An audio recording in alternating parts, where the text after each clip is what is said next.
Olá, queridos, a paz do Senhor, sou o pastor Adalto Araújo. Este é o canal Aprofundando nas Escrituras, um canal que tem se preocupado em trazer para você aí algumas literaturas cristãs e também trazer aqui algumas reflexões bíblicas.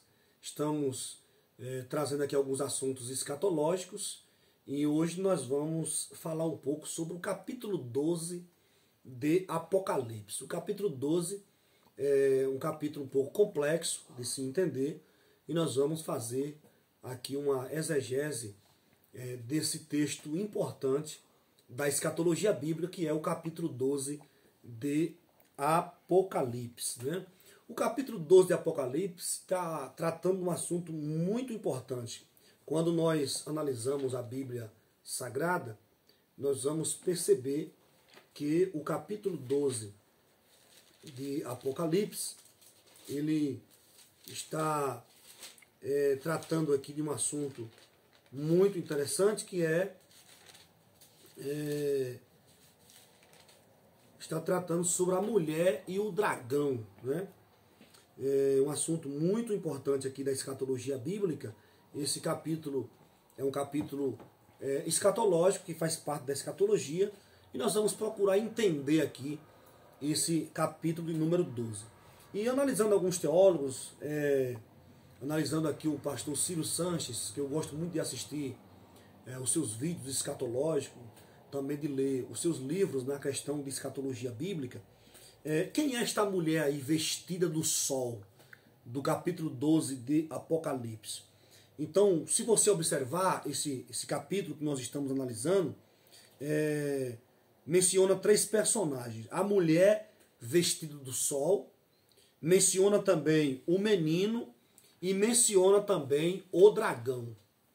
Se nós observarmos aí, o catolicismo romano, desconsiderando aí o simbolismo dessa passagem, afirma que a mulher é Maria, mãe de Jesus. Já alguns teólogos, ignorando aí o fato de a igreja ter saído de Jesus e não o inverso, têm afirmado que a mãe do menino é a igreja. Ambas as afirmações nós acreditamos que não passam de especulações desprovidas de embasamento contextual. Não há dúvidas de que essa mulher é Israel. Então a mulher do capítulo 12 de Apocalipse é Israel. O versículo 17 da passagem em foco mostra que o dragão, que é Satanás, fará guerra ao resto da sua semente. Uma referência clara ao remanescente israelita. Quando lemos Romanos capítulo 9, versículo 27, também Isaías clamava acerca de Israel, quando ele diz: ainda que o número dos filhos de Israel seja como a areia do mar, o remanescente é que será salvo. Paulo cita isso aos Romanos no capítulo 9 e versículo 27. Então analisemos aqui algumas características da mulher. Vamos observar aqui essas características que a mulher tem. Primeiro, vestida do sol. Isso representa a glória do Senhor, que tem envolvido o povo israelita ao longo dos séculos. Quando nós lemos o Salmo 84, versículo 11, Salmo 104, versículo 1 e 2, Malaquias capítulo 4, versículo 2. Segundo, tem a lua debaixo dos pés. Isso é uma alusão à supremacia de Israel como nação escolhida. E Deuteronômio capítulo 7, versículo 6 diz: porque povo santo és ao Senhor teu Deus. O Senhor teu Deus te escolheu para que lhe fosse o seu povo próprio de todos os povos que sobre a terra há. Terceiro, tem uma coroa de 12 estrelas sobre a cabeça. Isso aqui está tratando de uma referência aos patriarcas, que foram eles que deram a origem às 12 tribos formadoras do povo de Israel, de acordo com Gênesis capítulo 37, versículo 9. Quarto lugar, esta mulher está grávida, já com dores de parto, gritando com ânsias de dar à luz. Isso mostra que o privilégio de ser escolhido como a nação de onde surgiu o Messias trouxe e trará a Israel experiências dolorosas. Isaías capítulo 26, versículo 17 diz: como a mulher grávida, quando está próxima à sua hora, tem dores de parto e dá gritos nas suas dores, assim fomos nós por causa da tua face, ó Israel. Maravilha isso aqui, né? Quem é o menino, então? Aprendemos agora, ouvimos algumas explicações acerca da mulher. Agora, quem é o menino? E alguns teólogos afirmam que o filho da mulher representa a igreja, ou os mártires, ou ainda os 144 mil judeus selados durante a grande tribulação. Todavia, quando nós observamos o contexto geral das Escrituras, Salmo 2, versículo 9, Apocalipse 2, capítulo 2, versículo 27, o versículo 5 do texto que nós estamos analisando, deixa claro que esse menino se trata de Jesus Cristo. E deu à luz um filho, um varão, que há de reger todas as nações com vara de ferro, e o seu filho foi arrebatado para Deus e para o seu trono. Então o menino aqui é Jesus, né? Deixa claro que trata de Jesus Cristo. Quem é aqui o personagem, o dragão? O dragão não pode ser outro a não ser o diabo, que é apresentado ao longo das páginas sagradas como o leão, né? Nós vamos ver isso em 1 Pedro capítulo 5, versículo 8. Ele está bramando como o leão, como uma serpente, né? Gênesis capítulo 3, versículo 15. E como um dragão, Apocalipse capítulo 20 e versículo de número 2. Então vamos ver algumas características desse personagem que é o dragão. Grande, isso prova que o inimigo, como Deus desse século, de acordo com 2 Coríntios capítulo 4, versículo 4, possui grande força. Segundo, vermelho, né, se tratando aqui do dragão, numa tradução literal, avermelhado com fogo, o que representa a sua atuação sanguinária no mundo. Apocalipse capítulo 6, versículo 4, confira, e João capítulo 10, versículo 10. Essa cor avermelhada, ou vermelho, também está associada ao pecado. Isaías capítulo 1 e versículo de número 18. E o diabo é aquele que peca desde o princípio, além de induzir pessoas a isso. João capítulo 8, versículo 44, diz que ele é o pai da mentira. Terceiro, possui 10 chifres. Isso representa, à luz da profecia bíblica, os 10 reinos que formarão a base do império anticristão. E os 10 chifres que viste são 10 reis que ainda não receberam o reino, mas receberão o poder como reis por uma hora, juntamente com a besta. Apocalipse capítulo 17, versículo 12. Confira também Daniel capítulo 7, versículo 24. Quarto lugar, tem 7 cabeças com 7 diademas. Isso diz respeito à plena autoridade que o diabo exercerá sobre os reinos da terra. A semelhança também do dragão com a besta enfatiza que esta terá o poder daquele, como se lê em Apocalipse capítulo 13 e versículo de número 2. E o dragão deu-lhe o seu poder e o seu trono e grande poderio. Quinto lugar, ele possui uma grande cauda. E aqui trata-se de uma referência à sua astúcia e ao seu baixo caráter, ao levar, arrastar consigo a terça parte dos anjos que não guardaram o seu principado. Segundo Pedro, capítulo 2, versículo 4, Judas, versículo 6. A fúria do dragão contra a mulher. Ele fica furioso no texto contra a mulher. Em Apocalipse 12, versículo 4, está escrito que o dragão parou diante da mulher para que, dando ela a luz, lhe tragasse o filho. Mas ele não conseguiu fazer mal ao menino.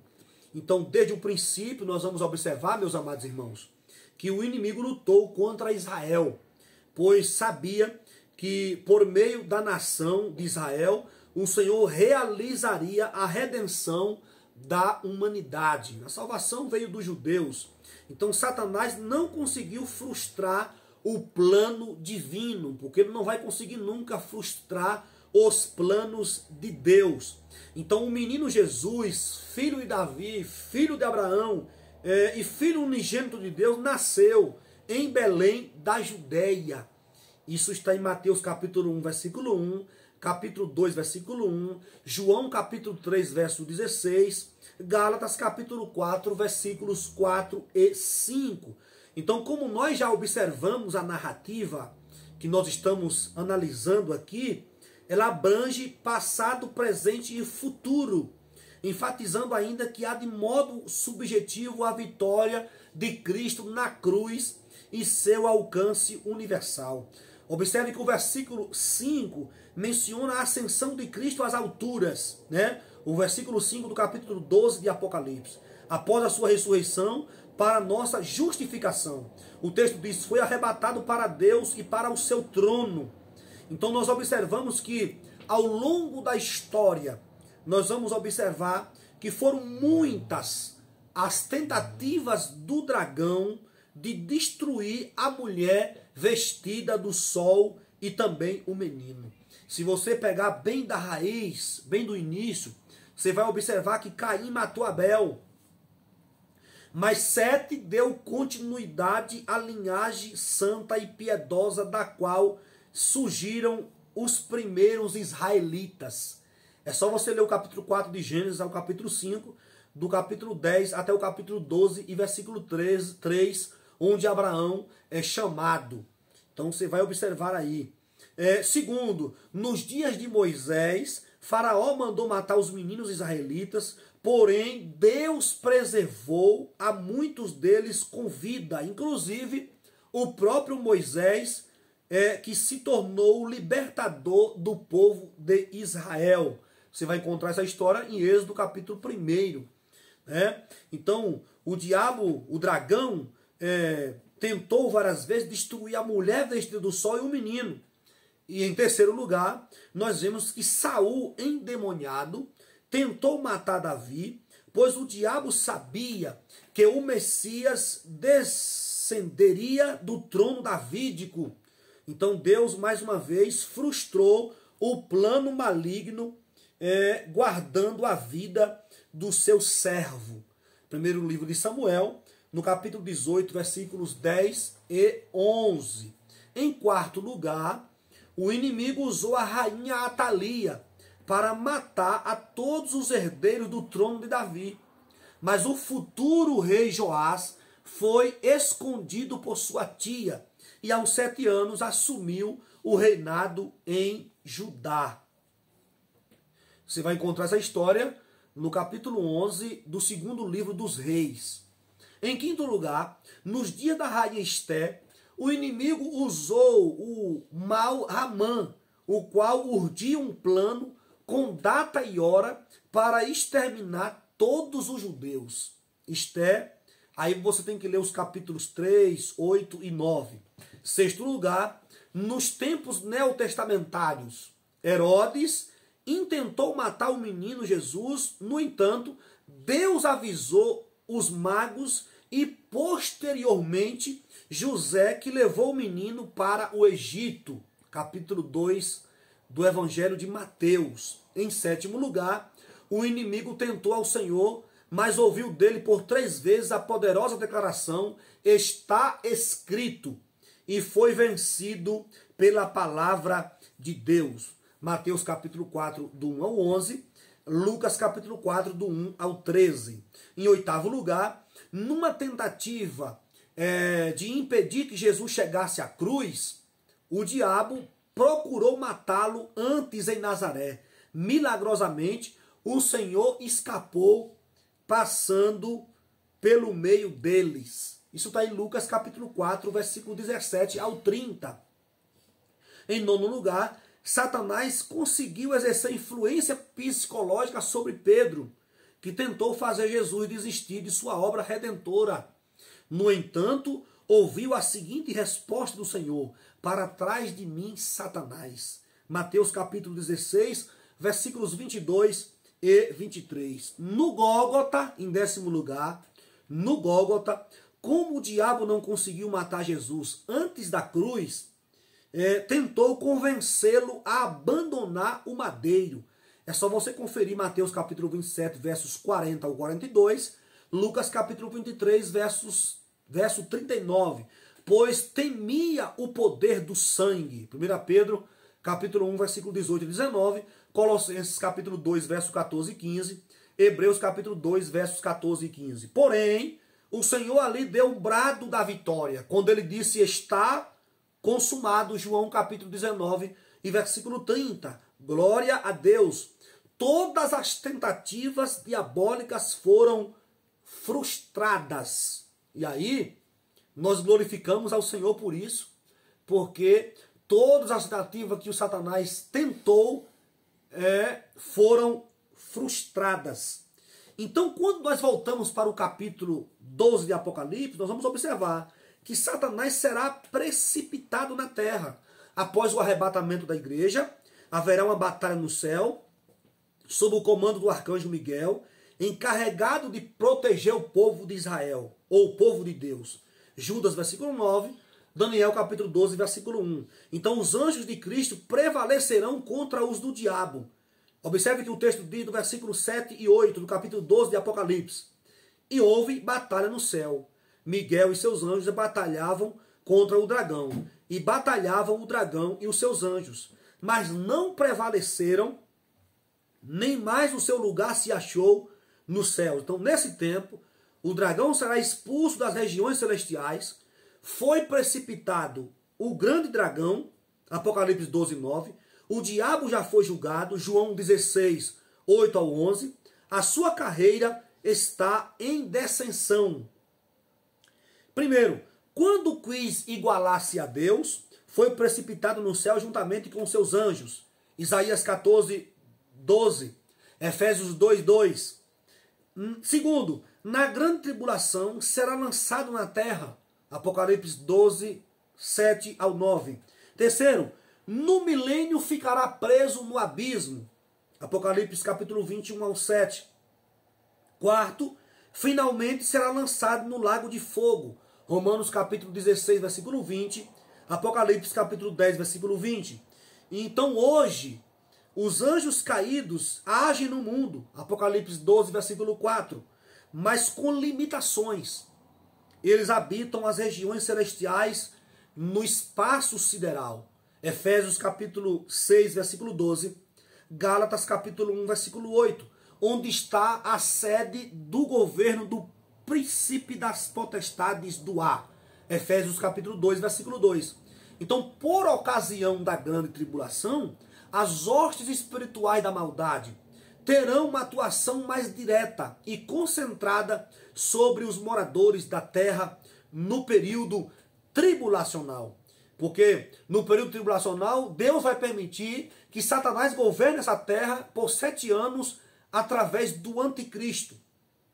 Então, a precipitação do inimigo à terra trará grande prejuízo ao mundo, principalmente a Israel. A tríade satânica de Apocalipse capítulo 13, capítulo 20, versículo 10, se estabelecerá com muita força. E aí Apocalipse 12, versículo 12, a parte B, diz assim: ai dos que habitam na terra e no mar, porque o diabo desceu a vós, e tem grande ira, sabendo que já tem pouco tempo. Então, enquanto isso, haverá grande alegria nos céus. Né? Apocalipse 12, versículo 12, parte A. Hoje o diabo ele tem um relativo acesso à presença de Deus para acusar os seus servos. De acordo com Jó capítulo 1, versículo 6 ao 11. Zacarias capítulo 3, verso 1 e 2. Mas isso então não mais acontecerá. Apocalipse capítulo 12, versículo 10. Todos os santos arrebatados e os que morreram durante a grande tribulação estarão diante do Cordeiro, pois eles venceram pelo sangue do Cordeiro e pela palavra de seu testemunho, e não amaram a sua vida até a morte. Capítulo 12 de Apocalipse, versículo de número 11. E aí acontecerá o quê? A fuga de Israel para o deserto. Então, na segunda metade da grande tribulação, o diabo perseguirá a mulher, isto é, Israel, não é?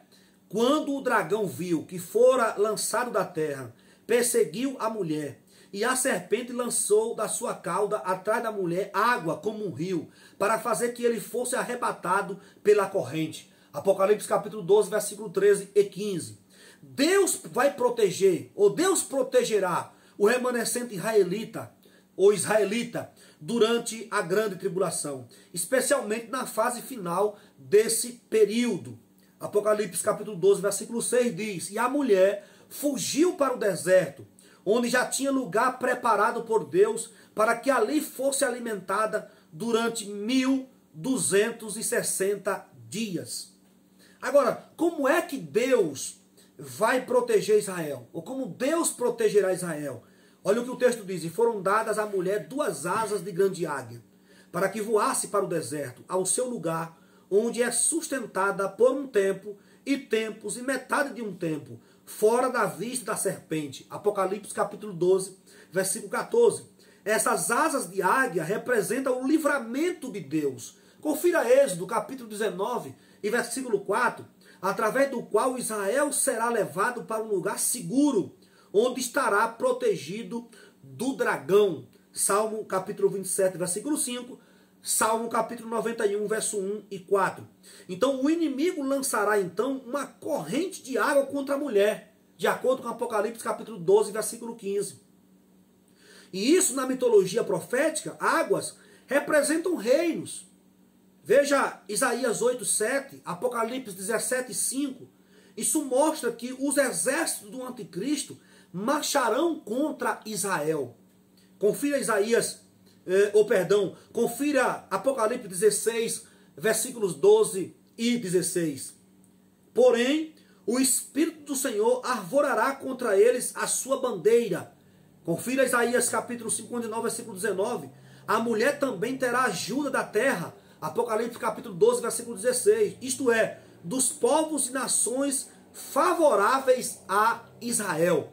Porque acontecerá no final da grande tribulação o socorro da parte de Deus, e ali acontecerá o julgamento das nações. Isso está em Mateus capítulo 25, versículo 34 ao 40. E ali vai ter algumas nações que vai estar ao lado de Israel. Então, esses povos que são favoráveis a Israel vai socorrer Israel. Então ele vai ter também, vai obter ajuda também da terra, além da ajuda do Senhor. Então esse capítulo 12 de Apocalipse é um capítulo profético, está se tratando ali o período da grande tribulação. É um capítulo muito interessante para que você possa estudar em casa, tá bom? Se você gostou dessa explicação, né? Se você gostou desse vídeo, deixa aí o teu like, inscreva-se no nosso canal e ative o sininho para receber as notificações. Compartilhe esse vídeo com os seus amigos e deixa aí também o teu comentário, o que você achou desse assunto muito interessante, que é o capítulo 12 de Apocalipse e a grande tribulação. Um forte abraço.